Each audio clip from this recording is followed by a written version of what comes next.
Creative Magic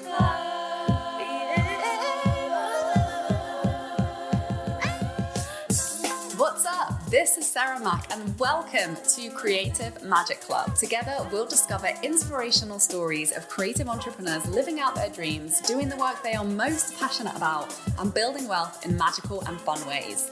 While building a six-figure income as a writer and coach, helping other women to launch their dream businesses, I've connected with so many incredible people and seen it proven again and again that you can thrive financially doing whatever it is you are passionate about. I am here to share life-changing strategies for mindset, making money, and reaching more people with your work in a business and life filled with creativity, freedom, and fun.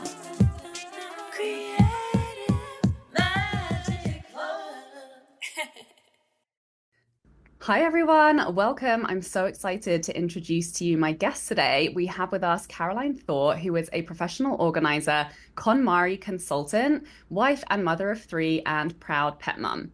With a passion for helping others, Caroline has made it her mission to help people declutter and organize their homes. Hi Caroline, thanks so much for joining us. Hi, thanks very much for having me. I'm looking forward to this. Yeah, so as someone who has immensely struggled with organization, I'm excited to talk to you. And I'm curious, before we dive in to all of your wisdom on the topic, how did you get to doing this work in the first place? Well, strangely, it's because I am also someone who struggles with organization, which people find really weird to hear. But I was a very overwhelmed mum when my kids were little. I was permanently stressed. I just was meeting myself coming around the next corner. And I happened to read one day about the KonMari method, which Marie Kondo had developed as a way of decluttering and organizing our homes in a magazine, ordered her book, The Life-Changing Magic of Tidying Up. And that was exactly 10 years ago. And it started this movement within me of, oh, it doesn't have to be this hard. And I started organizing our home using her method, using the category system. And I could just feel myself getting calmer and calmer as it went through, to the point that one day, as I was getting ready to get my three kids out of the house, my middle daughter turned to me and she said, "Why are you a nicer mummy now?" Wow.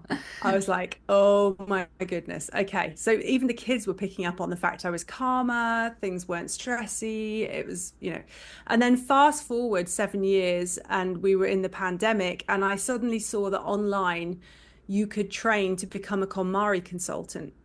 And I just knew I had to do it. I knew I had to help other women find this peace and this ease that I had. And the rest, as they say, is history. That's what I've been doing for the last 3 years now. That's amazing. I'm curious, what was the first major win for you when you started applying it? Is there like a particular area of your home that you started with? Or when you started applying it, what would you say was your first kind of breakthrough moment of like, oh, this is like real change that's happening for me? I think it was really that when I had someone visiting the house and I didn't have a mad panic tidy up before they came, I realized I just needed to vacuum round and I was done. And I was like, wow. Because before it literally was a case of gathering things up in washing baskets and hiding it in my bedroom, or opening drawers and stuffing it all in and hoping no one opened anything. So that for me was the real aha moment when I suddenly realized I'm not doing that anymore. I'm not doing panic tidying because I'm on top of it. I'm in control of it. And it didn't look perfect, and it still doesn't by any stretch of the imagination, but it's good enough for me. And that's something else that I've learned.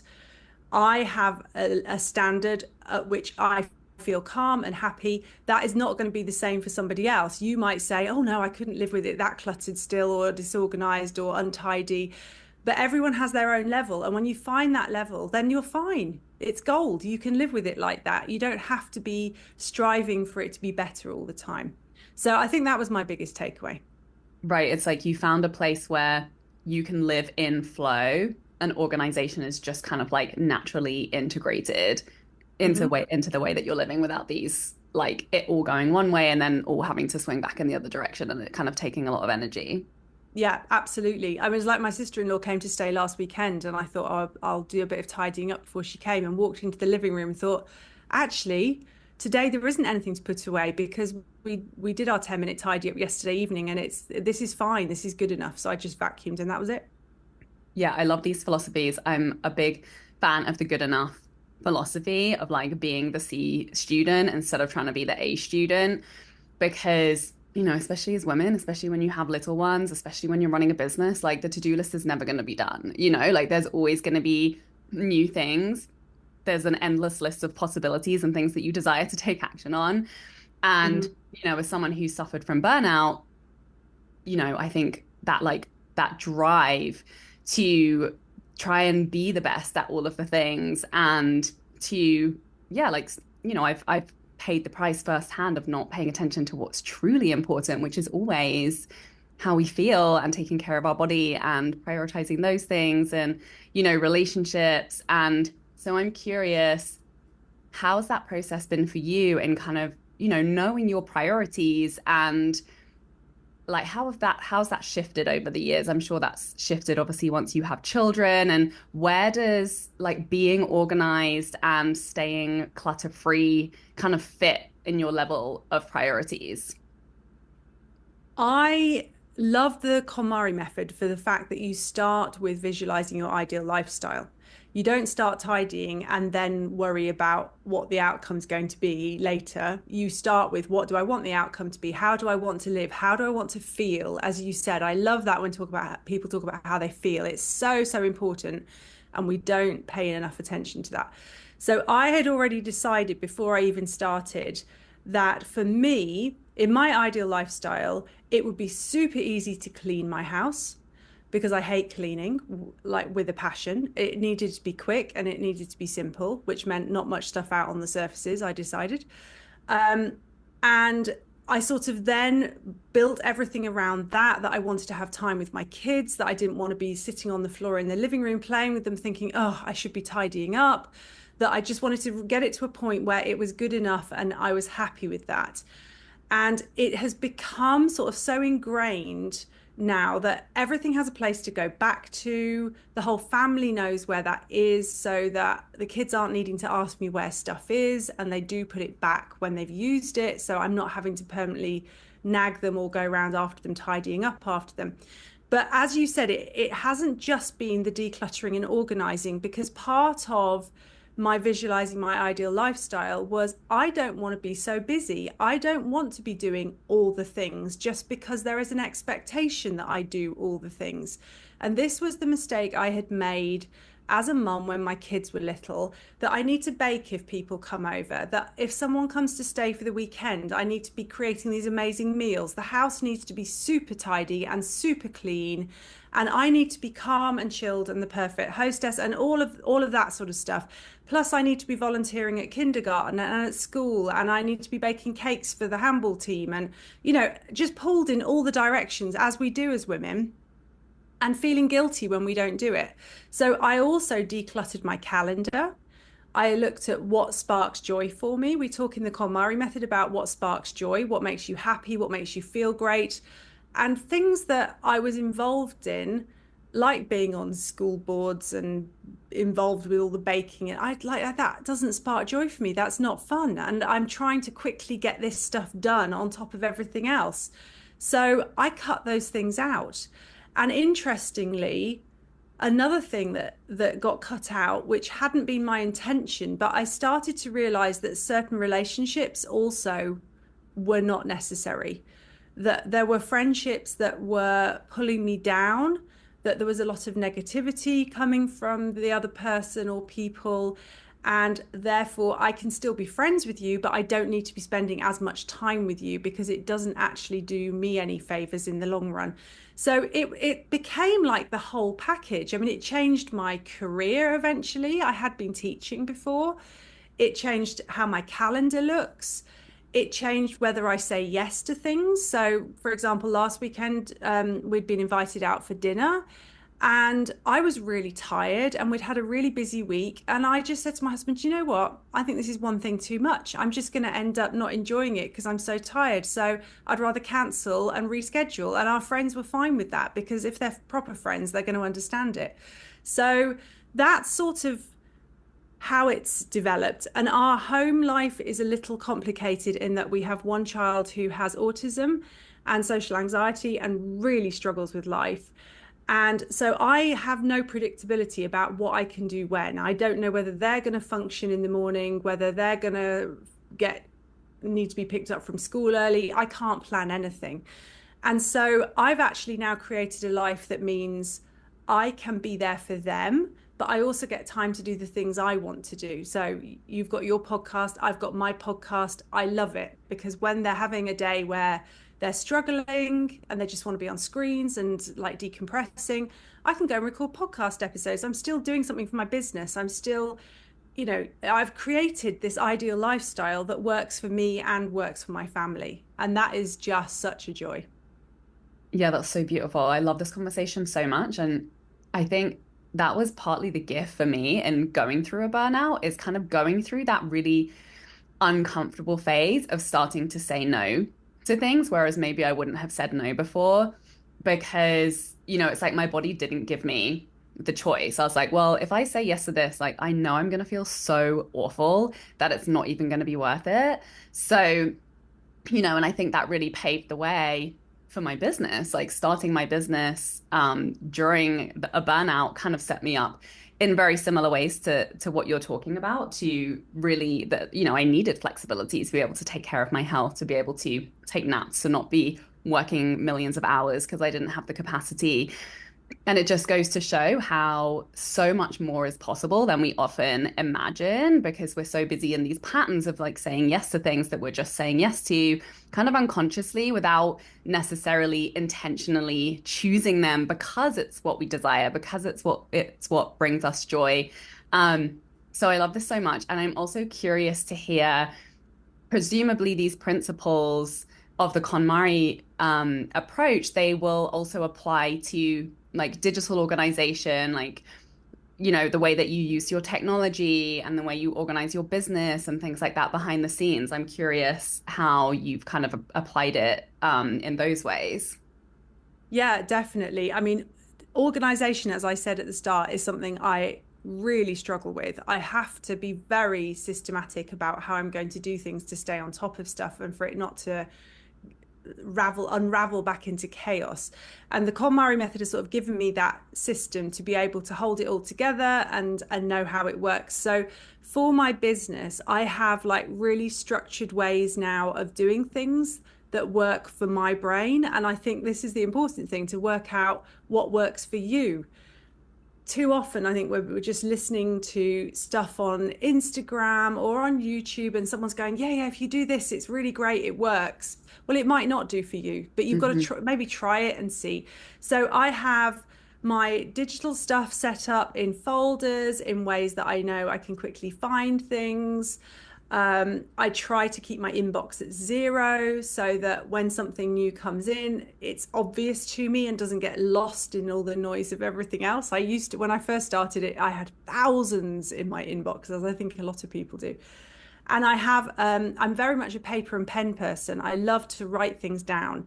That for me is my best method of organization. So I have a book that I write everything in, and I set myself 3 goals for each day that I have to achieve. And some of them are business, some of them are personal, but it means that I know I've got to get these 3 things done. And then on my other, that would be nice list, I can tick those off, but they're not that urgent on that day. So I don't put myself under pressure that it all has to be done.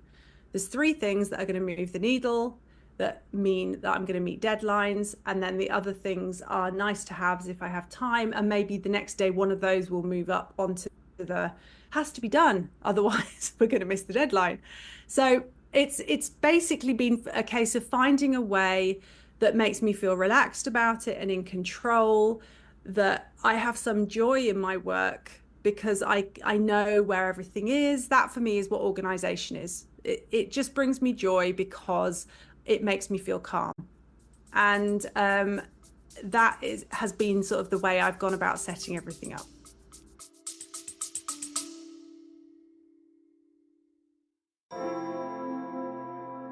Do you wish you knew exactly how to write a sales post to attract soulmate clients using the most powerful gifts from your astrology chart? Well, guess what? Now you can learn how for free. I'm going to share my cosmic copywriting secrets that have helped people to instantly turn strangers on the internet into buyers for their high ticket offers. In my 5-part training series, Cosmic Attraction Copywriting, you'll learn the mindset switch that takes my clients from feeling confused about their content or not feeling fully safe to share their story online to making sales more easily and naturally than ever before, with the astrological placement that unlocks a new level of depth in your storytelling that builds trust 10 times faster with the clients who are genuinely a very aligned fit to work with you. Plus, the messaging tweaks that take my clients from attracting people who can't afford it to easy sales into 5-figure offers with no sales calls. And you'll get clarity on the 3 things your soulmate clients need to hear from you consistently in your message to feel confident and excited to buy your offer. You'll also get my writing process prompts to share your story in a powerful way that stands out to the right people and leads to ready to buy clients popping up into your DMs asking to work with you. Click the link in the description for instant access to Cosmic Attraction Copywriting.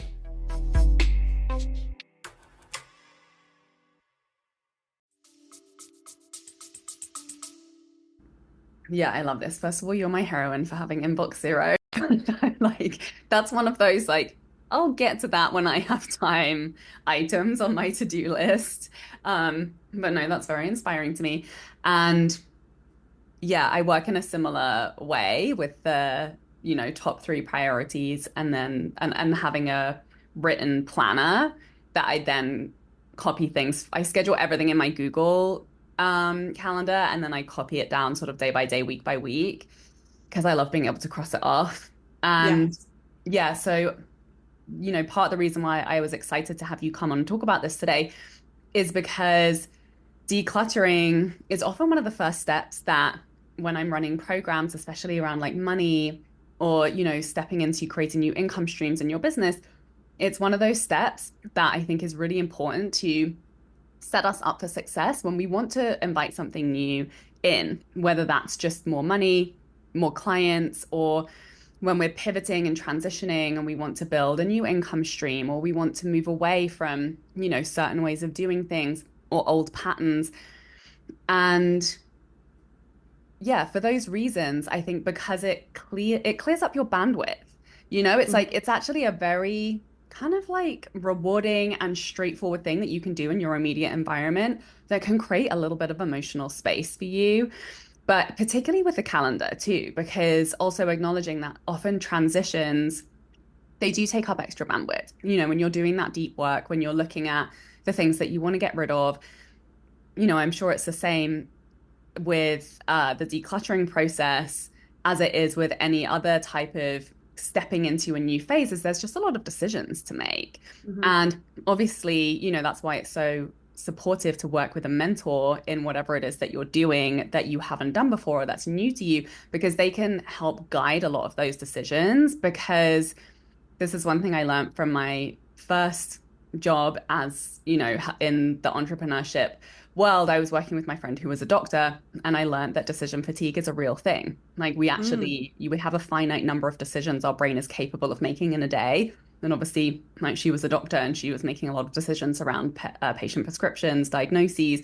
So at the end of the day, she was incapable of, deciding what we're going to have for dinner, and she outsourced that to her husband. And so that was really, I think it's really valuable to know that. And, often as entrepreneurs, we're invited to do like the hard things at the top of the day, because that's when we have our like highest level of decision making power, our highest level of creativity. Obviously it's a little bit different for everybody, but so when we create these systems of living, it kind of removes some unnecessary decisions, which ultimately gives us more creative bandwidth to, take those leaps or try something new or make a decision to build something new that we want to experience in our life, whether that's a relationship or a lifestyle habit or, an income stream. So yeah, I love that we're having this conversation.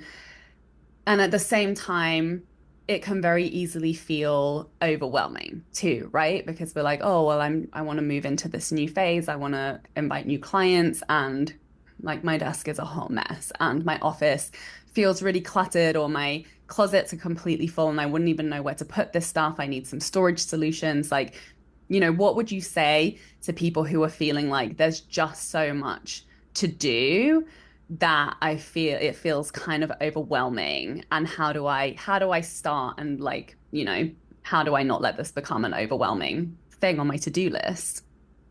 No, you're totally right. I think overwhelm is the biggest reason why people don't ever start in the first place. We almost get comfortable feeling overwhelmed, and it gets slightly uncomfortable to think we're going to change things. But I think as entrepreneurs, especially when you're sitting at your desk and you know that there is chaos in the other rooms around you, it's super distracting, let alone your desk that you're sitting at. And you start to feel guilty, like, oh, I should be putting some laundry on, or I should be starting to prep the meal for later, and all this sort of stuff. So I think the best thing to do is take it in tiny steps. I think people are under the impression that if you're going to declutter and organize your space, you need like hours in one go. I think, especially if you've watched the Netflix series with Marie Kondo, where she helps families and they get everything from one category out. Well, that's lovely if you've got 5, 6, 7 hours at a stretch, but most of us don't have that. So I always advocate trying to see what you can do in 10 to 15-minute bursts, because when we really, really focus for 10 to 15 minutes, it is amazing what we can get done.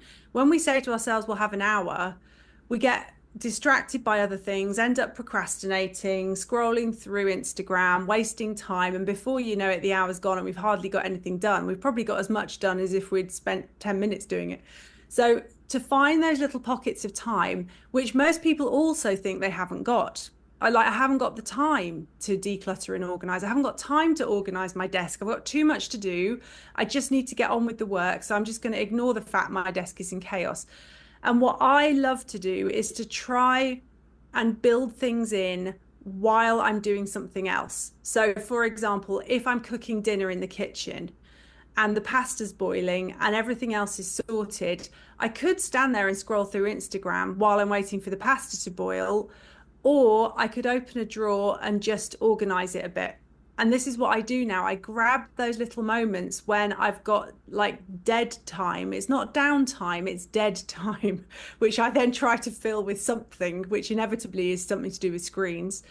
And the same is true if you're sitting at your desk. Maybe you've got a training to watch, or you've got something that you wanted to watch, like a webinar or something, but you don't really need to focus all that much on it. You were slightly interested in what it was all about. During that time, you could put everything on your desk into categories, sort it while you're watching, so that you've at least made a start, and then you can declutter and organize each category as you find you've got another bit of time. So there are ways of sort of building it into your day without necessarily saying, right, everything's got to stop. Now I'm going to declutter and organize for hours. So I think if you're feeling overwhelmed, that's the best thing to do. Start small, find a tiny drawer that you could do, or one little area of your desk, even if it's just gathering all the papers together and putting them in a box. We've all got boxes because Amazon's delivering stuff all the time. Collect them all together and put them in a box so you know where they are and they're safe, but they're off the desk. And then at some point, when you get a few minutes, you can get them out gradually and start organizing the papers. But at least they're safe and somewhere else other than on your desk, and you've cleared a bit of space. And it's just finding little tricks like that to get yourself over the first hump. And in my membership, which I have, we always project plan each month. So we will take the big picture, like what is it we want to do? Are they wanting to do their living room or their kitchen or whatever it happens to be? And then we break it down into little tiny steps, so that they don't feel overwhelmed, and they know the first thing they have to do is perhaps get a donation box ready. And when they've done that, that's a tick. Maybe that's all they do on one day. The next day they can open the drawer and have a look what's in there and just take the overwhelm out of it. There's no pressure, there's no rush. It's been cluttered for ages. Let's just take our time and do it at a pace that feels good to us. I love these tips so much. I have another one, especially for the entrepreneurs out there. I've coined it procrasticleaning. So Yes. now it's like positive procrastination. Like when you have resistance over writing that email or that sales page or, hitting publish on that emotionally vulnerable post or whatever it is that we're resisting, putting our prices up, and you start to go a bit crazy and you just can't sit down to take action on that thing. Like that's when I procrastinate. I'm like, okay, well, if I'm gonna like get into the zone by taking action on things that have like immediate benefit to me. And I don't know whether it's my Virgo-rising, but I get like my issue is I get addicted to it. Like Mm. I struggle to get in it. And then once I'm in it, I'm like, oh, this feels so good. I'm like making so much progress. Everything's getting so tidy. And then it's like getting myself to stop and like pull myself out of it before I get sucked into the wormhole. So yeah, I love that so much. I feel like I need that for my digital backend organization. That I love that project management little guide that you just shared with us of actually breaking it down into the small steps and yeah, just taking one a day or finding those like repetitive pockets of time like you say. Like I always do the dishes while I'm in the middle of cooking and that's just something I do it like along the way. Hmm. I bet there's so many things like that you're not really seeing that when you integrate them into your lifestyle, suddenly that will remove like an entire pocket of time that you were dedicating just to that thing. And then that's time Yeah. you have back.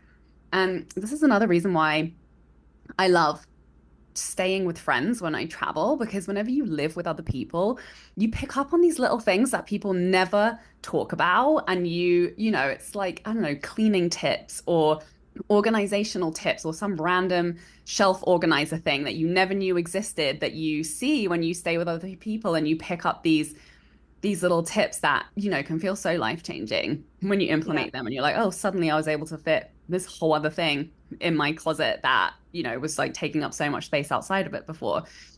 So, yeah, I love this conversation so much. Will is there any other message for people out there, what is like one thing that you really want them to take away or like a tip or something that would just be a great place for people to take this conversation? I think the thing that I feel so, so passionately about is it does not have to be perfect. Whether it's our businesses or our homes or our relationships, whatever it does not have to be perfect. So when it comes to feeling in control of our spaces and creating a lifestyle that we love, really work out what it is that you want, not what you see being promoted on Instagram and in the films. It doesn't have to be like that. And it's very often not the reality. And I have so many clients who say to me, oh, but when I go around to my friends' houses, it's always so tidy. And I say to them, yeah, that's what my friends used to think about me. I had a friend that when my kids were little, every Friday she would come over for dinner with her kids and we would all cook together. And she said to me a while ago, I had no idea that you were running around like a complete idiot trying to jam everything into drawers before I came every Friday. She had no clue. She thought I got it all under control. So don't believe what you see from other people. They're probably struggling with something as well, and they're not necessarily being honest about it. And as long as you feel comfortable in your space and you feel in control of it and you feel happy in it, that is the most important thing. Yeah, I love that.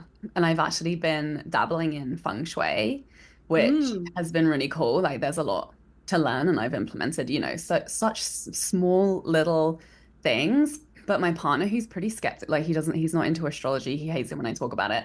But he's fully bought into the feng shui just from like the small shifts I've made. He's like, oh my God, it feels so much better in here. It's like I'm obsessed with this room. It's so much different just from these minor tweaks. So yeah, I think it's fun, I think bringing that approach of what's one small change that can just brighten up my space or make me feel good about what I've done and where I'm going and how I'm living and to just instead of feeling overwhelmed by there's so many things that we need to do, just being like, well, what's the next thing? What would be yeah. fun to tackle next? Because it's never going to end. You're always going to buy new things. You're always going to get rid of things. Like that's human life. Um, and yeah, and to just know that the more you create a space that you feel good in as the number one priority, the more inspired you're going to be. That's going to influence your relationships. It's going to influence your business. It's going to influence how much money you make. It's going to influence the choices that you make with your money. And I think it's such an empowering place to focus, to number one, feel a sense of control. It is something that we do have control over in our immediate environment that can shift our state and our mood and our focus and our creativity and our inspiration. And even those really small ways can make a really big difference. So thank you so much for bringing this conversation today. And can you tell everybody, what have you got going on at the moment? Where can people find you if they want to learn more? Yeah, the best place is my podcast, which is called Living Clutter-Free Forever. And you can find it wherever you listen to podcasts. Amazing. Thank you so much, Caroline. Thank you, everybody, for listening. And please share this episode with anyone who you know it would benefit. And we'll see you next week. Bye. For more inspirational content, head over to my website withsarahmac.com. And please support the show by liking, commenting, and subscribing. Are you a healer, witch, creative, or magical entrepreneur who's ready to fill your high-ticket one-on-one or group coaching program, and you want a sales page that will do the selling for you? Maybe you're tired of having a calendar full of sales calls, and you want a sales page that can clearly articulate your offer and guide interested clients to feel ready to buy without needing to talk to you first. Maybe you already have a sales page and people are clicking on it but not reaching out, and you want to feel clear on what to say and what not to say to turn interested people into actual buyers. Having sales pages for my offers has led to filling a high-ticket group coaching program with 10 clients at $1,000 each while traveling on vacation for 2 weeks and launching using repurposed content. Having 5-figure months from sales into my $5,000 evergreen mastermind with no live launching beyond daily social media content. Signing clients into my $17,000 private mentorship program with no sales calls. When you book my Cosmic Sales Intensive, you'll walk away with a full, clear, compelling sales page for your high-ticket offer that will attract ready-to-buy clients and that you can continue to make sales with for years to come. Clients who have been through this offer have created a sales page that went on to sell out a high-ticket relationship coaching mastermind, had 20 applications within 48 hours of publishing, sold several $15,000 private mentorship packages, and even had a 6-figure launch with the sales page and content strategy we created within just a few weeks. Stop losing people with fluffy language that sounds the same as so many others in your industry, and clearly articulate why your work is worth $5,000 to $10,000 plus, even when you sell things like astrology, human design, breathwork, mindset coaching, or energy work. Book your Cosmic Sales Intensive now at withsarahmac.com or via the link in my description.